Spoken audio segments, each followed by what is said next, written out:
Planet Earth is not only our home, but also that of millions of species. We, being one more, we cohabited with them, and over time, we have been discovering sites that not only take your breath away, but are a magnetic pole to house the different forms of life since the origin of time.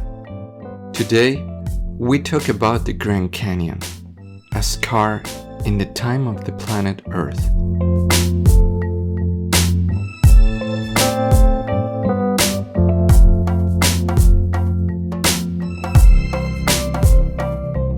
The Grand Canyon is in the state of Arizona, USA, and has a length of about 446 kilometers, around 277 miles, a width of up to 29 kilometers, around 18 miles, and depths exceeding 18 kilometers, around 11 miles.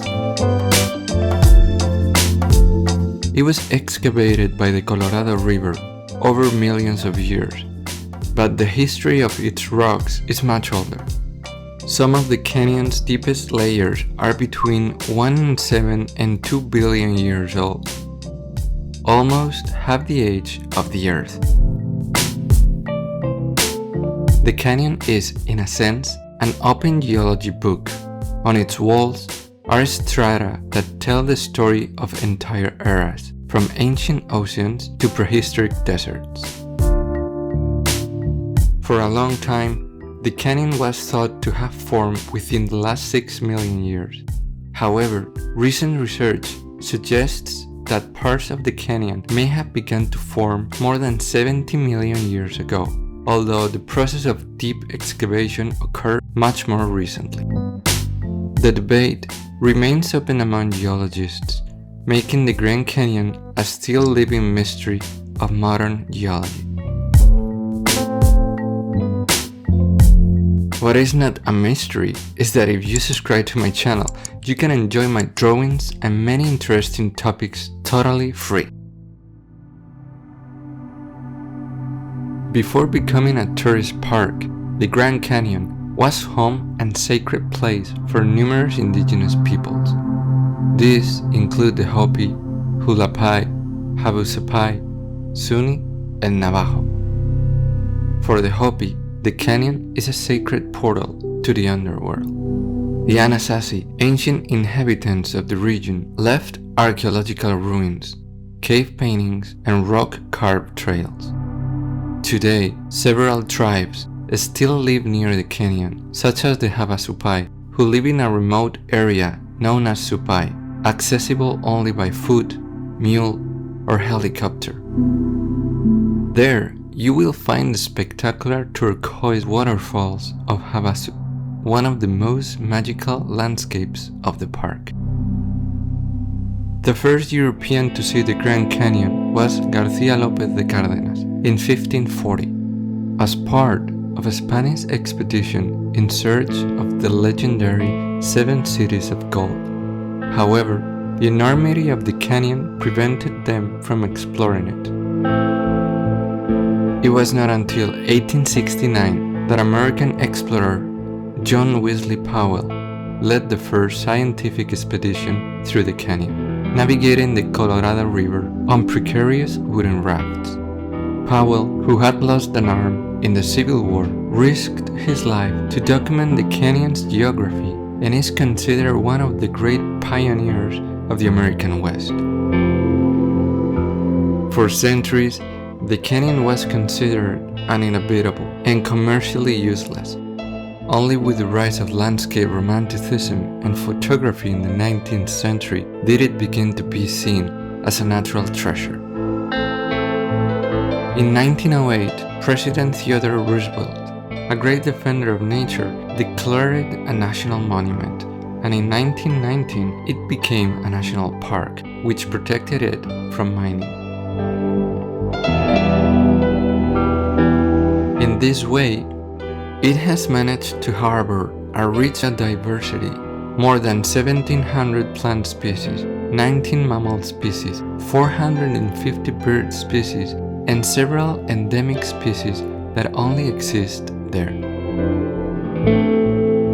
Although we know that many more species must have existed in the past, as there are fossilized traces of amphibians, trilobites, and even jellyfish in the oldest rocks.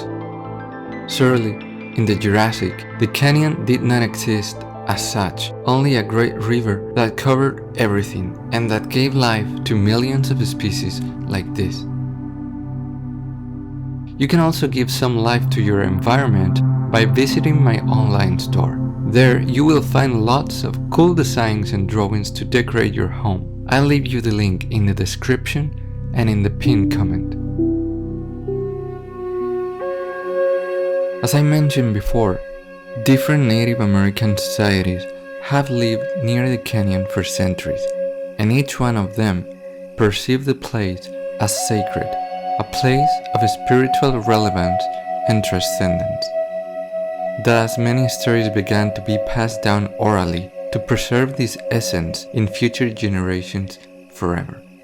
For example, for the Hopi, the Grand Canyon is not just a geographical feature, it is the place where humanity as we know it began. According to their worldview, humans have passed through several worlds, meaning stages of existence, and the canyon guards the threshold between the previous world and the present one. But one of the oldest and least known legends that best encapsulates the feeling of the place, the melancholy of the passage of time and life, marked by the overwhelming silence, is the following.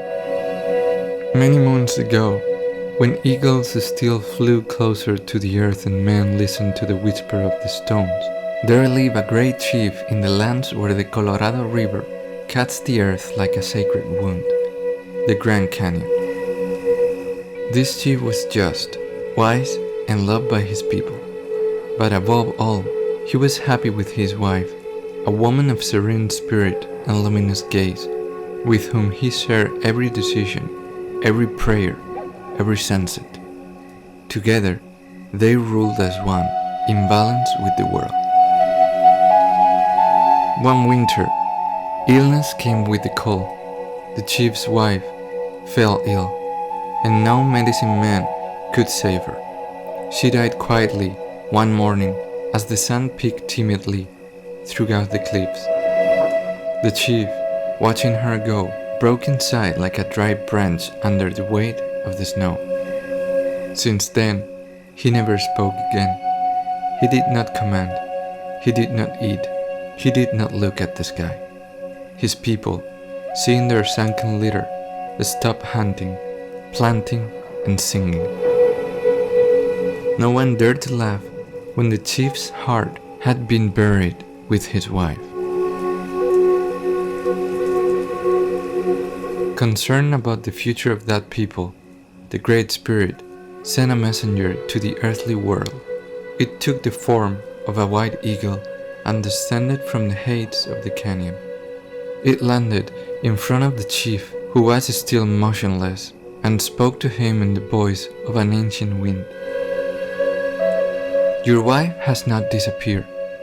She has only crossed to the other side of the river, to the spiritual world, where there is no pain, no cold, no hunger. There she waits for you, serene, knowing that someday you will meet again. But her wish is not that you follow her, but you live. She asks you to rule your people, to guide them as before, to remember that death does not exist, only eternity. The spirit's words stirred something deep in the chief. He raised his head, looked at the eagle, and for the first time in many moons, he wept, but no longer of grief, but of understanding. The next morning, the people saw the chief come out of his tent. He raised his ceremonial staff, gathered the elders, and spoke with a firm voice. Life returned to the valley, and though his heart remained scarred by absence, the chief lived many more winters, knowing that true love does not die, it only changes form.